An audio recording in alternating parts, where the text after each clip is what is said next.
Kami katakan malam ini Tuhan, Engkaulah Tuhan, Engkaulah Raja, Engkaulah Raja,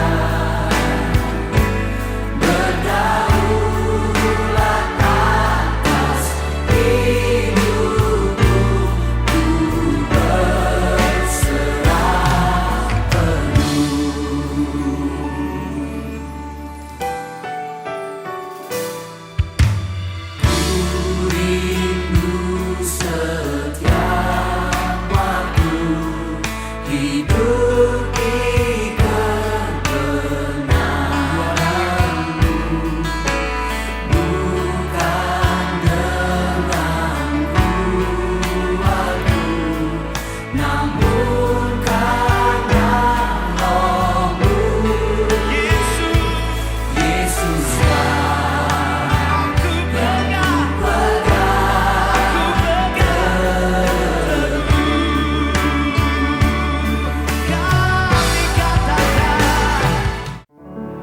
Haleluya, shalom saudara terkasih dalam Tuhan Yesus.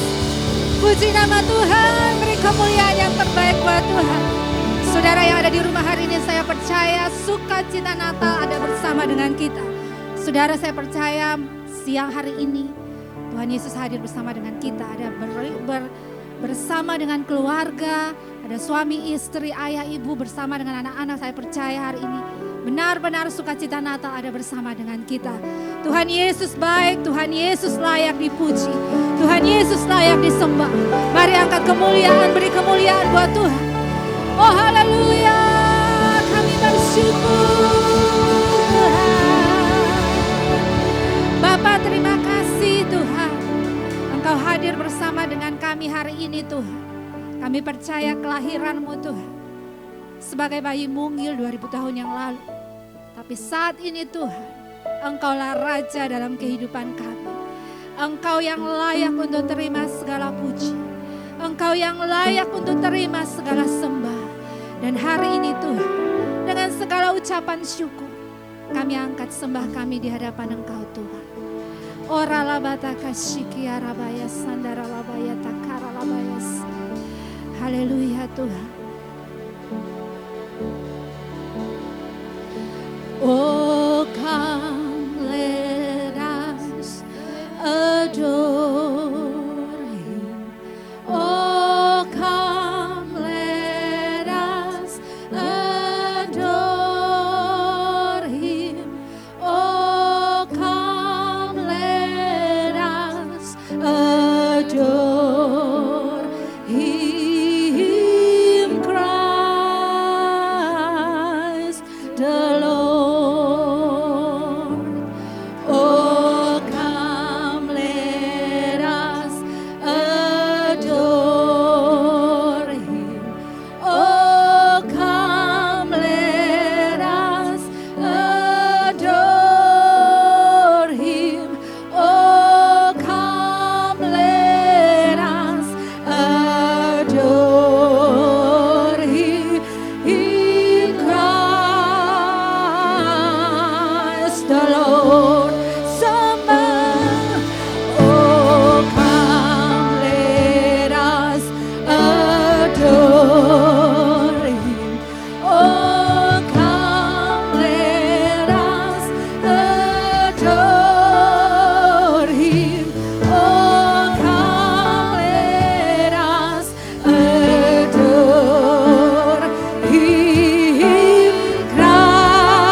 Raja kami.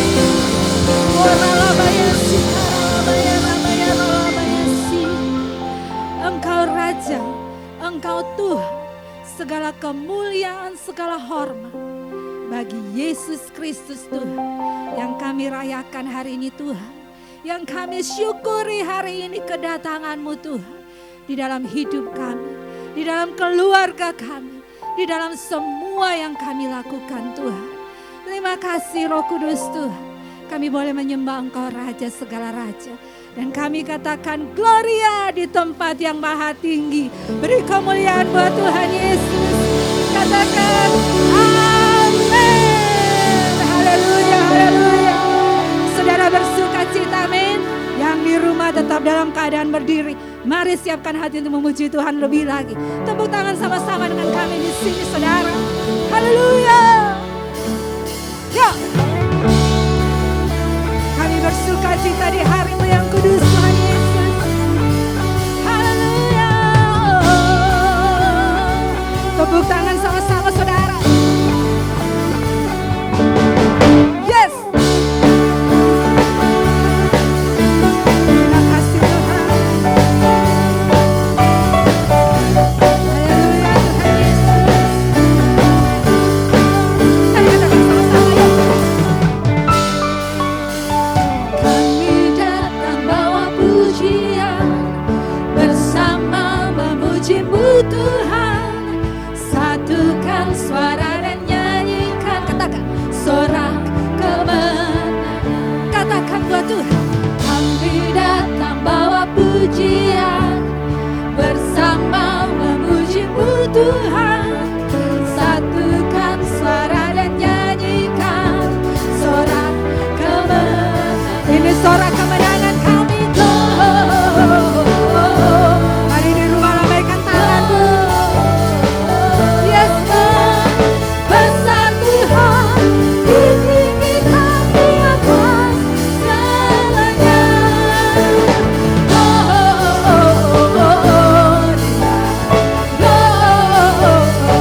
Yesus, Immanuel, Allah yang menyertai kami. Terima kasih Bapa. Saudara di rumah boleh kembali duduk dalam hadirat Tuhan. Di kesempatan hari yang begitu baik dan indah ini Tuhan akan berbicara buat setiap daripada kita. Saya percaya setiap keadaan Tuhan selalu menyertai kita. Haleluya. Mari kita sembah Tuhan lebih lagi saudara. Tuhan Yesus, terima kasih. Oh syadarabata karalabata kasih. Oh haralalabata kasih. Haleluya Yesus. Haleluya Yesus. Haleluya.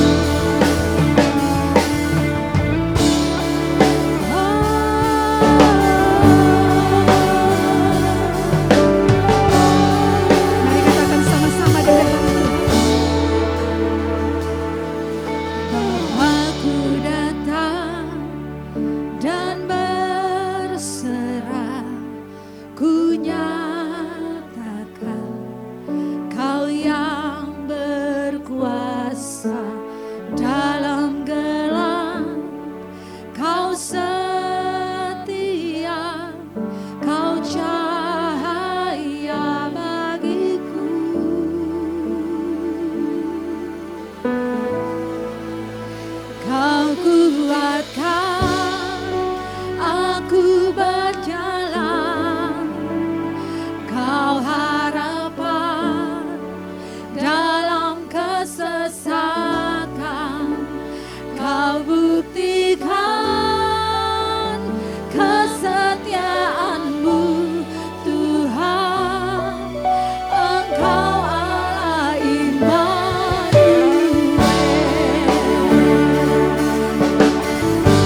Shalom semuanya.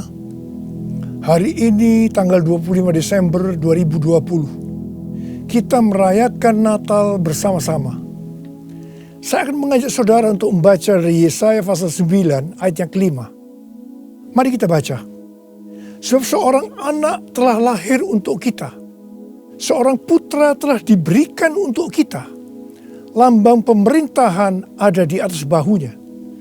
Dan namanya disebutkan orang Penasehat Ajaib, Allah yang perkasa, Bapa yang kekal, Raja Damai. Ayat ini menubuatkan kelahiran Yesus Sang Mesias. Tema Natal untuk tahun 2020 adalah lahirnya Yesus Sang Mesias. Kisah Para Rasul 4 ayat 12 berkata bahwa keselamatan tidak ada di dalam siapapun juga selain di dalam Dia. Sebab di bawah kolong langit ini tidak adalah nama lain yang diberikan kepada manusia yang olehnya kita dapat diselamatkan. Hanya di dalam nama Tuhan Yesus Kristus. Yesus Kristus adalah Allah yang menjelma menjadi manusia. Yesus adalah Mesias yang artinya juru selamat. Kata Mesias hanya dipakai untuk Allah, tidak pernah dipakai untuk manusia atau pekerjaannya. Yesaya mencatat 4 nama yang menandai tugas Yesus sebagai Mesias.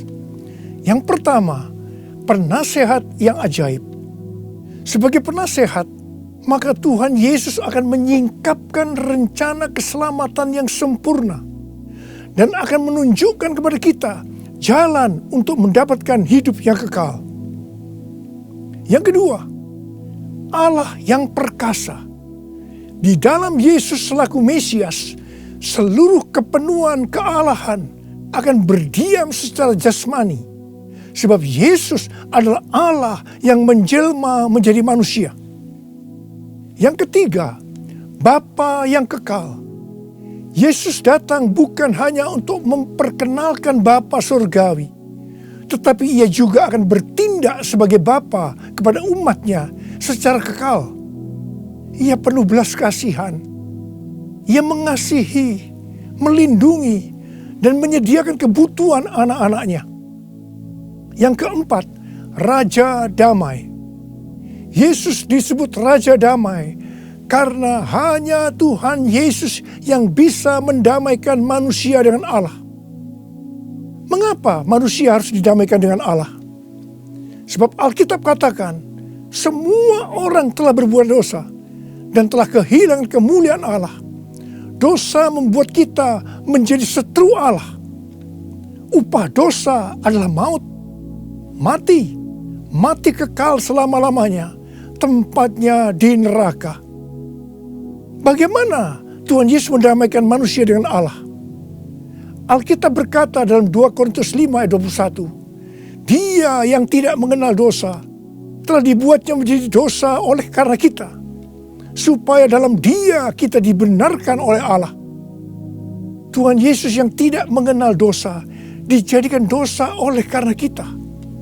Artinya Tuhan Yesus harus mati menggantikan kita. Kita yang sebenarnya harus mati, tetapi Tuhan Yesus menggantikan kita. Supaya setiap orang yang percaya kepada Tuhan Yesus dibenarkan oleh Allah. Artinya didamaikan dengan Allah. Tuhan Yesus sebagai Raja Damai juga akan memberikan kepada kita damai sejahtera yang berlimpah-limpah. Ini yang sangat kita perlukan pada masa pandemi COVID-19 ini. Yesaya 48 ayat 18 berkata, Sekiranya engkau memperhatikan perintah-perintahku, maka damai sejahteramu akan seperti sungai yang tidak pernah kering. Dan kebahagiaanmu akan terus berlimpah seperti gelombang-gelombang laut yang tidak pernah berhenti.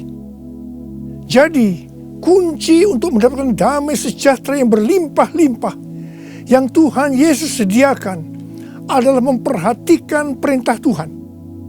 Hidup menurut kehendak Tuhan. Karena itu, baca Alkitab setiap hari. Renungkan, lakukan, dan saksikan.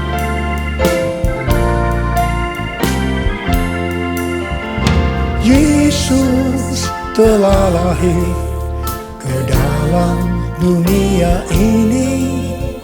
Lambang pemerintahan berada di bahunya. Namanya Penasehat Ajaib, Allah yang perkasa, Bapa yang kekal, Raja damai. Semua manusia pujilah dan sembah Dia, glory bagi Dia. Haleluya, amin. Haleluya, amin. Haleluya, amin.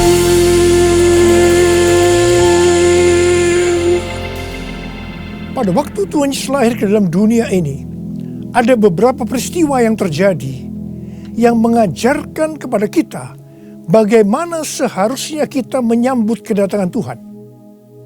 Peristiwa pertama dalam Lukas 2 ayat 8 sampai dengan 12, yaitu yang dilakukan oleh para gembala. Pada waktu para gembala sedang menjaga ternak di waktu malam, tiba-tiba mereka didatangi oleh malaikat Tuhan, dan kemuliaan Tuhan meliputi mereka. Mereka sangat ketakutan. Malaikat berkata kepada para gembala, "Jangan takut, sebab sesungguhnya aku memberitakan kepadamu kesukaan besar untuk seluruh bangsa. Hari ini telah lahir bagimu Juru Selamat, yaitu Kristus Tuhan di kota Daud. Dan inilah tandanya bagimu. Kamu akan menjumpai seorang bayi dibungkus dengan lampin dan terbaring di dalam palungan." Mereka tidak mengerti apa yang dikatakan oleh malaikat tadi. Tetapi mereka taat, pergi ke Bethlehem di kota Daud untuk menjumpai Sang Mesias. Di sini kata kuncinya adalah ketaatan. Peristiwa kedua di dalam Lukas 2 ayat 13 dan 14, yaitu adanya nyanyian para malaikat dan banyak bala tentara surgawi yang memuji Allah. Kemuliaan bagi Allah di tempat yang maha tinggi, dan damai sejahtera di bumi di antara manusia yang berkenan kepadanya. Di sini kata kuncinya adalah doa, pujian, penyembahan bersama-sama dalam unity siang dan malam. Peristiwa yang ketiga ada di dalam Matius 2 ayat 11 bagian A, yaitu waktu orang Majus sujud menyembah Sang Mesias. Di sini kata kuncinya adalah sujud menyembah Sang Mesias. Peristiwa yang keempat terdapat dalam Matius 2 ayat 11b. Orang Majus membuka tempat harta bendanya dan mempersembahkan emas, kemenyan, dan mur. Di sini kata kuncinya adalah mempersembahkan emas, kemenyan, dan mur.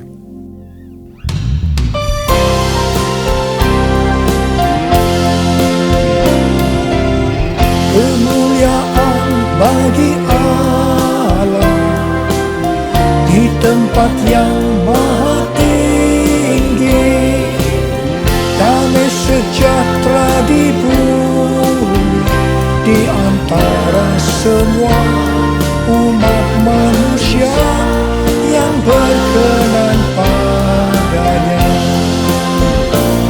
yang berkenan padanya.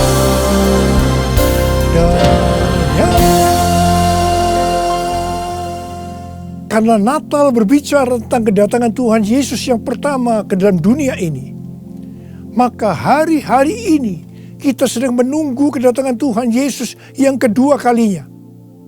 Sesuai dengan 4 peristiwa yang terjadi pada waktu menyambut kedatangan Tuhan Yesus yang pertama, maka ada 4 hal yang harus kita lakukan untuk menyambut kedatangan Tuhan Yesus yang kedua kali.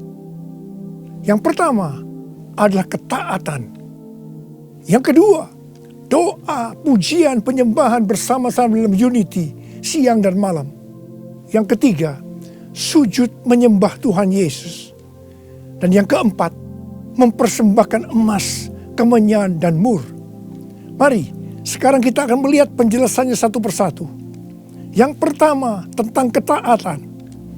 Tuhan Yesus memberitahukan kepada kita bahwa kedatangannya yang kedua kali akan terjadi setelah Injil Kerajaan diberitakan di seluruh dunia, menjadi kesaksian bagi semua bangsa. Karena itu bagi kita yang merindukan kedatangannya, kita pasti sungguh-sungguh untuk menyelesaikan amanat agung Tuhan Yesus. Pentakosta ketiga akan memberikan kepada kita kuasa untuk menyelesaikan amanat agung Tuhan Yesus. Menurut kalender Ibrani, kita sedang memasuki tahun 5781 yang disebut dengan tahun P Alef, yang artinya 81. Angka 80 atau P menggambarkan mulut. Dan angka 1, Alef, itu merupakan permulaan yang baru. Yohanes 1 ayat 1 berkata, pada mulanya adalah firman. Firman itu bersama-sama dengan Allah. Dan firman itu adalah Allah. Di sini kita diingatkan bahwa untuk menyambut kedatangan Tuhan Yesus yang kedua kalinya, kita harus hati-hati dengan mulut kita. Harus hati-hati dengan perkataan kita. Termasuk menuliskan kata-kata di media sosial. Diingatkan bahwa mulut bukan digunakan untuk gosip, untuk menjelekkan orang lain, untuk menghakimi orang lain, kata-kata kotor, hoax. Tapi biarlah yang keluar dari mulut ini, biarlah perkataan kita adalah firman Tuhan. Di dalam Matius 12 ayat 36 dan 37, Tuhan Yesus berkata kepada kita bahwa setiap kata sia-sia yang diucapkan orang harus dipertanggungjawabkannya di hari penghakiman. Karena menurut ucapanmu engkau akan dibenarkan, dan menurut ucapanmu pula engkau akan dihukum. Karena itu, hati-hati dengan ucapanmu, hati-hati dengan perkataanmu, hati-hati dengan apa yang kau tulis di medsos. Yang kedua, doa, pujian, penyembahan bersama-sama dalam unity siang dan malam. Ini berbicara tentang restorasi Pondok Daud. Ini berbicara tentang menara doa. Ini berbicara tentang keintiman dengan Tuhan.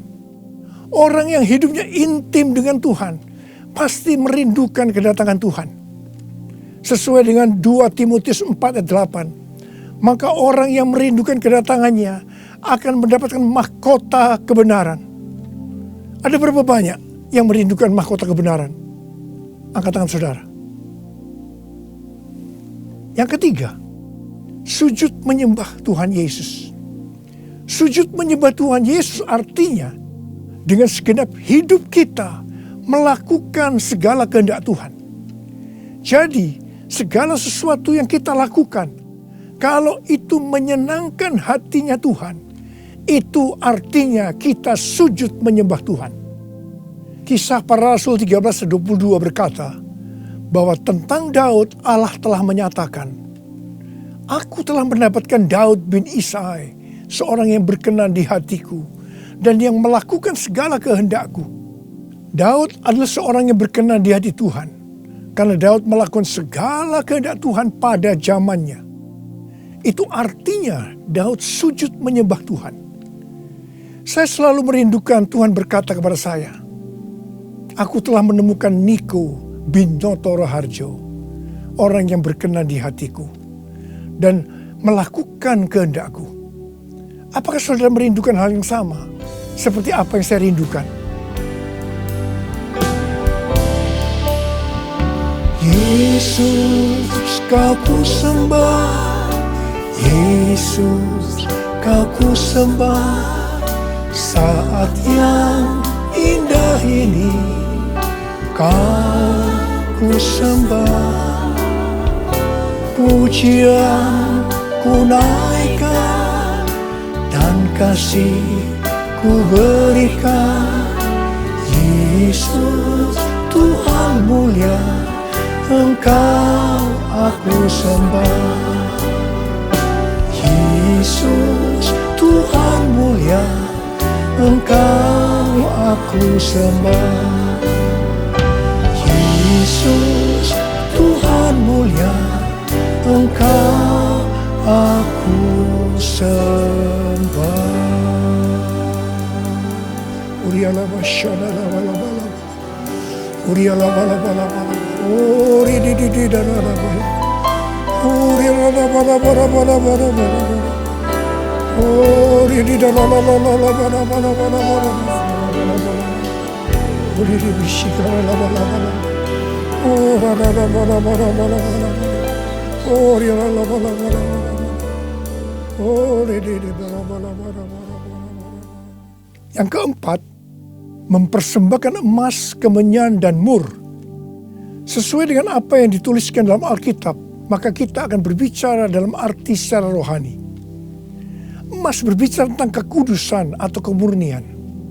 Sikap, tindakan, dan ucapan kita harus kudus. Sebab tanpa kekudusan tidak ada seorang pun akan melihat Tuhan.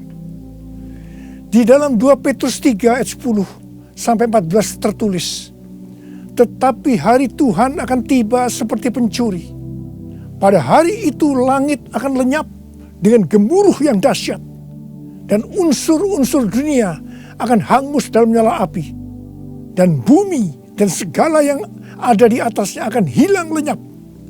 Jadi, jika segala sesuatu ini akan hancur secara demikian, betapa suci dan salehnya kamu harus hidup, yaitu kamu yang menantikan dan mempercepat kedatangan hari Allah.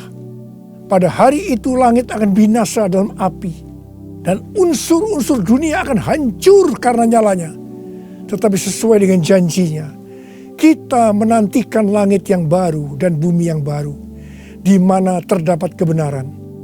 Sebab itu saudara-saudaraku yang kekasih, sambil menantikan semuanya ini, kamu harus berusaha supaya kamu kedapatan tak bercacat dan tak bernoda di hadapannya dalam perdamaian dengan Dia.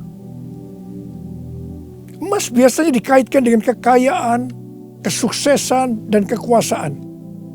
Kebanyakan motivasi dari orang yang bekerja atau berusaha adalah untuk mendapatkan ketiga hal ini untuk dirinya sendiri. Tetapi kita diminta untuk mempersembahkan semuanya itu kepada Tuhan.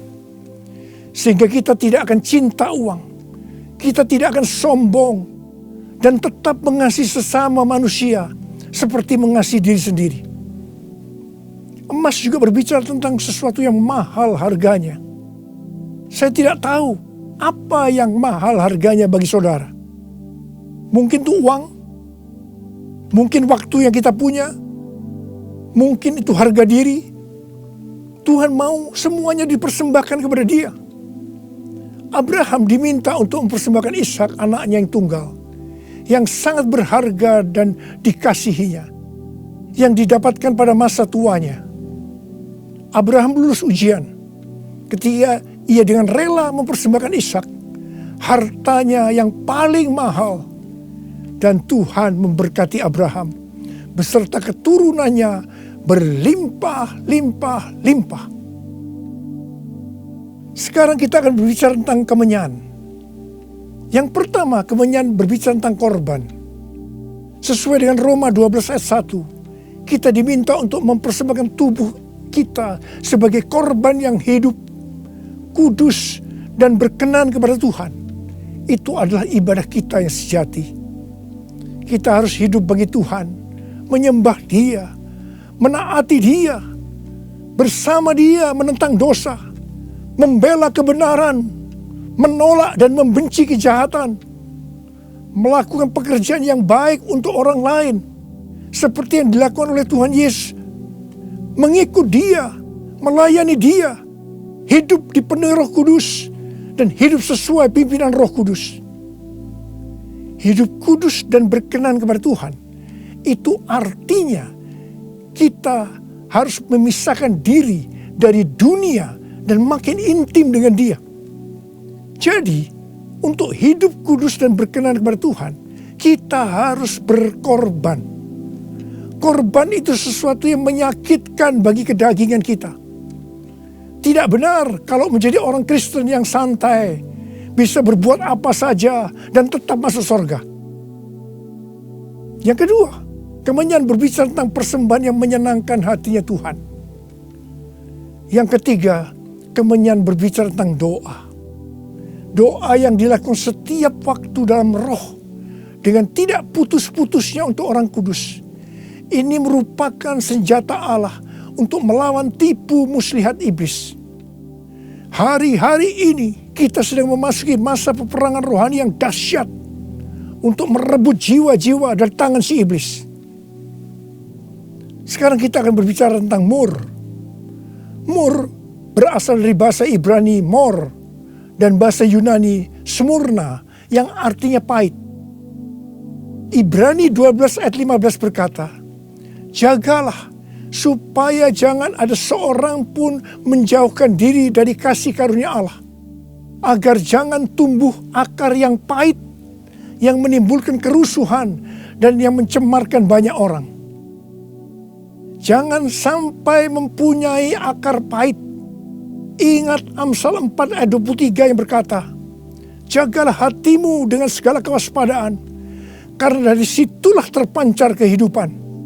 Ingat, kita mau hidup kekal selama-lamanya atau mati kekal selama-lamanya tergantung pada hati kita. Kalau hati kita kotor oleh akar pahit, maka akan mati kekal selama-lamanya. Kalau mulai muncul akar pahit, cepat datang ke hadapan Tuhan Yesus. Serahkan itu, bertobat, minta ampun. Karena selama ini menjauhkan diri dari kasih karunia Allah, maka engkau akan selamat. Mur juga berbicara tentang pengurapan. Salah satu bahan untuk membuat minyak urapan adalah mur. Pengurapan yang diberikan oleh Tuhan kepada kita harus dikembalikan kepada Tuhan. Bukan untuk popularitas, mencari kekayaan, atau kepentingan-kepentingan lainnya. Sekali lagi, saya akan mengingatkan saudara bahwa kedatangan Tuhan Yesus sudah sangat-sangat dekat. Mari kita mempersiapkan diri kita untuk menyambut kedatangannya dengan melakukan 4 hal tadi. Selamat Hari Natal 2020. Tuhan Yesus memberkati saudara berlimpah, limpah, limpah.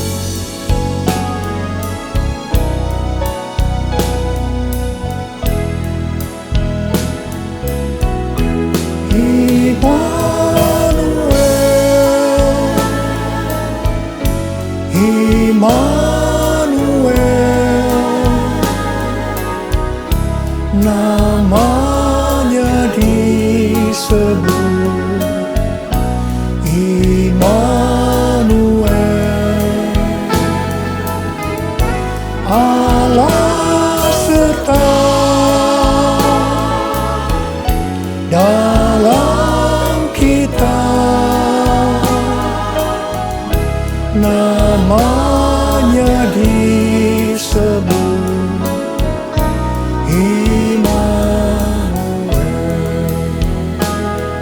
tangan kita, sembah Dia.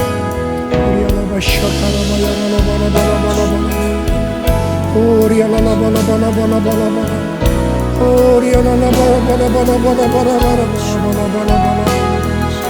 Jesus, oh Tuhan Yesus, Tuhan Yesus, Tuhan Yesus, Tuhan Yesus, Tuhan Yesus, terima kasih ya Tuhan. Oh Ramasya-Lala-Bala-Bala, Engkau menyertai kami sampai dengan akhir tahun ini Tuhan. Engkau menyertai kami ya Tuhan. Kalau kami ada sebagaimana kami ada saat ini, semua karena kemurahan Tuhan. Karena Engkau menyertai kami. Oh Tuhan, terima kasih, terima kasih. Hamba berdoa Tuhan. Hamba berdoa untuk anak-anak-Mu sebentar lagi akan memasuki tahun yang baru. Berkat-Mu melimpah buat mereka ya Tuhan. Di tengah-tengah pandemi COVID-19 ini Tuhan. Terima kasih yang berdoa tidak ada yang sakit ya Tuhan. Sembuh dalam nama Yesus. Sembuh dalam nama Yesus. Sembuh dalam nama Yesus. Tidak ada yang berkekurangan. Semua dicukupkan. Malah berkelimpahan dalam hal yang baik. Oh Jesus. Terima kasih Bapa. Terima kasih. Engkau yang beserta kami. Engkau adalah Immanuel. Allah yang beserta kami. Oh Jesus, Immanuel.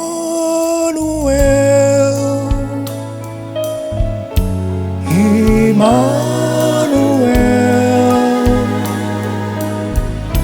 namanya disebut Immanuel, Allah serta dalam kita, namanya disebut Immanuel, namanya disebut Immanuel.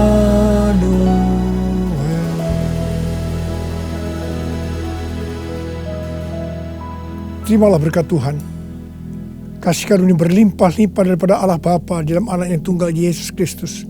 Persekutuan yang manis dengan Roh Kudus menyertai saudara sekalian mulai hari ini sampai Tuhan Yesus datang menjemput kita di awan-awan dan bahkan sampai selama-lamanya. Yang percaya bersama-sama katakan amin. Joy will